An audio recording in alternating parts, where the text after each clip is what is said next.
ang gusto ng, eto ano ko lang, tingin ko lang naman ito kasi hindi ko rin naman talaga mahulaan kung ano nasa isip ng kapatid ko.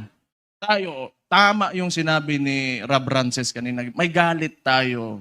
Galit na, lahat tayo galit dito. Kaya nga tayo nagtipon-tipon kasi gusto natin na may pagbabago na nangyari. Kasi yung pagbabago na yon, kinuha ni Bongbong Marcos, nandun na sana tayo.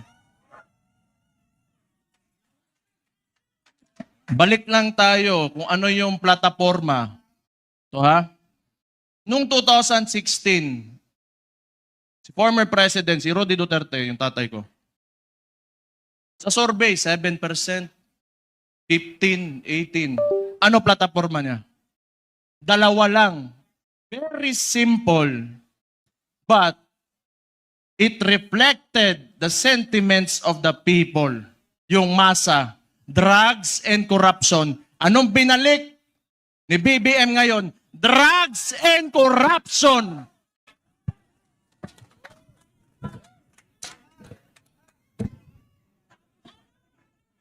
Sabi ng kapatid niya, hindi ako yun ha. O safe na ba ako, attorney? Sabi ng kapatid niya hindi ako nasabi nun di ba? Na-addict daw yung kapatid niya ang maulagi na ba?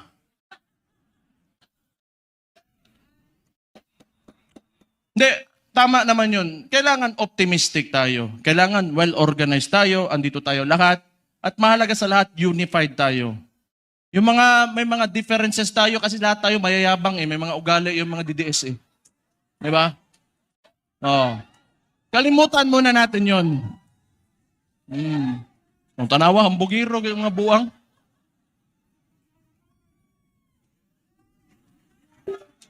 Sa ngayon, kailangan organisado tayo.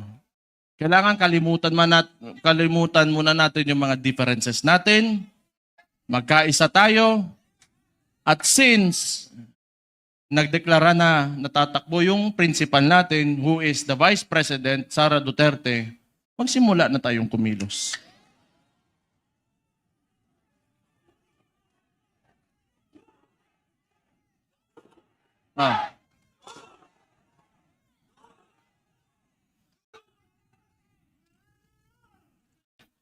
Una, hindi atin ang mainstream media. Yan ang pinakamalaking, pero wala naman din maniwala na sa kanila ngayon. Actually, if you are biased ka towards the article or the headline, you will support that headline. Yung ano lang, traditionally, sanay kasi yung Pilipino na, or yung, not really the Filipinos only, but the entire world, they look up to the mainstream media kasi yun yung historically, yun talaga yung ginagamit na source of information. But we all know na it can be manipulated, and now it is very well manipulated by no, I do not blame them. May iba lang talaga na talagang rabid na anti-Duterte na mga tulad ng Rappler. Pero yung iba kasi talaga, wala yan. Matatakot talaga yan sa gobyerno. Kasi yung gobyerno, yung negosyo mo, lalapitan ka lang yan. Lalapitan ka lang ng BIR, ng ipapasarado ka, takutin ka. I know this because a lot of individuals in Davao, businessmen, were even afraid to come near me. Kasi pag manalaman ng administrasyon na yan, ni Bangag, ika-cut off, pahihirapan, gamitin yun. The bureaucracies of government have been weaponized by this administration. So intindihin na natin yun. Intindihin na natin yun. What we can do is, we go back to the roots. We campaign for our candidate. Wala rin naman tayo kasi hindi rin naman tayo papansinin ng mga mainstream media because lahat masang Pilipino man tayo. So we do what we do best. 2016, anong ginawa nyo? Walang campaign materials na mabibigay yung tatay ko. Anong ginawa nyo? Kayo gumawa sa sako. Then this will be 2016 all over again. Let's reclaim the country and give it back to the people.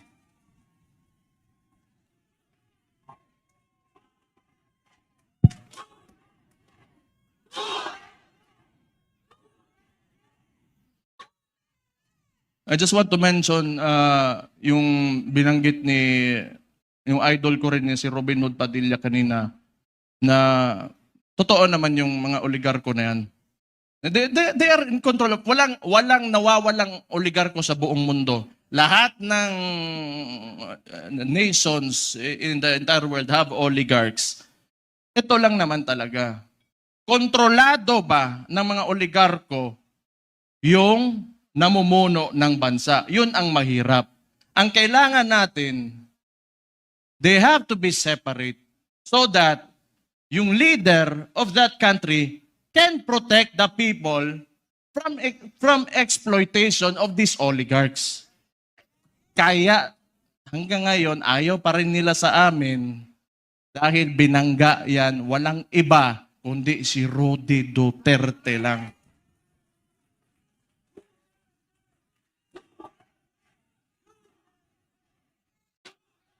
So siguro naman, yan, nag-declare na yung kapatid ko and we're going into the 2028 elections. Pakiusap ko lang sa mga oligarko, may mga mayayaman, malalaking negosyante talaga that have command of the economy. Maawa naman kayo sa mga tao. Maawa naman kayo sa mga tao. Give this country a chance na sumarap din ang buhay ng yung mga naglalakad lang sa daan, walang mga sasakyan. Yung sinabi ko kanina, it really breaks my heart. Yung living conditions ng tao ngayon. Sometimes, it makes life harder to live seeing this. Sa totoo lang. I am guilty because I have may bahay ako, sementado, nasa loob ng subdivision. It makes me feel so bad that the other Filipinos, my countrymen, have to suffer. Kaya naman tayo nandito. Alam ko, mahal niyo yung tatay ko dahil alam niyo na talagang minahal at mahal niya yung bansang Pilipinas.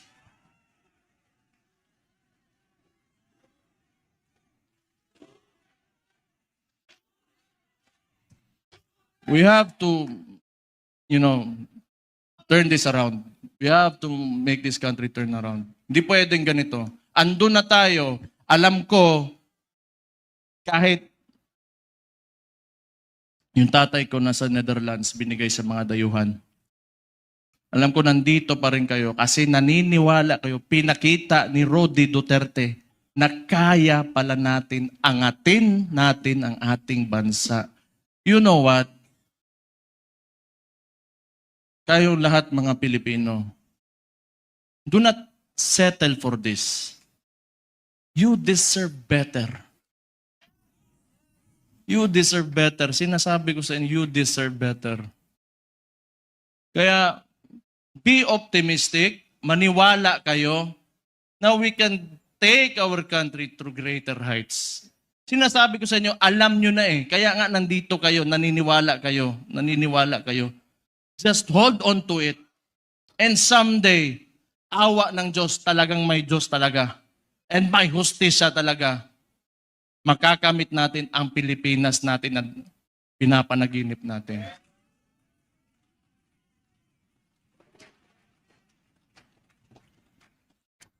Isa, lahat ng politiko, kailangan bitawan natin yung mga pansarili nating gusto. We have to be selfless public servants. Unang-una yan sa lahat. Kung gusto natin talaga umangat itong bansa natin. Sabihin na natin, O may nakawan nangyari, bigayan ng pera, whatever. Kasi that should be enough. Nagkaroon na kayo ng presidente that tolerated it. So what's next? Dadagdagan nyo pa? Nagpasarap na kayo ng sobra-sobra? Gusto nyo pa? You know, kung swerte na kayo sa buhay, it's time you give back to the people. Huwag niyong pahirapan yung mga tao. Tama na yan. Okay na yan. Siguro yung mga anak nyo maka-aral sa abroad, you can eat, you know, in a very nice restaurants. Tama na yan. That's okay. Isang ulo lang naman ang kailangan namin. Ang ulo ni Bongbong Marcos!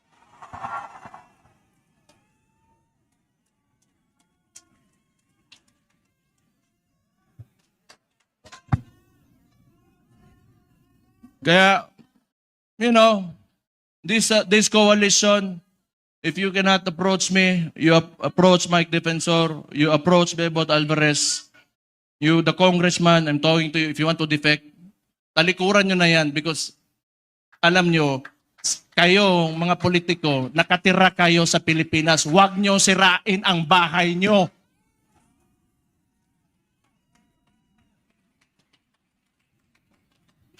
Tanawa na, suko na bugo.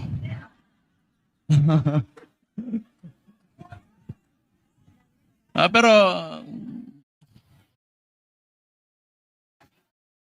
tama yun kasi si Martin wala naman. Si Bongbong na ang sunod. Tama yun. Si Martin yung talagang mautak na marunong magmaniobra ng Congress eh. Ngayon, baka si Charis.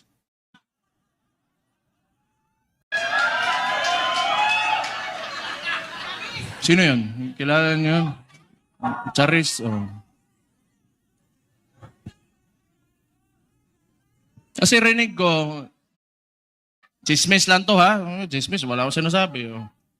Puppet speaker lang yan si, yung speaker ngayon. Hindi ko lang alam sino yan, Charis. Basta narinig ko, Charis daw. Atay.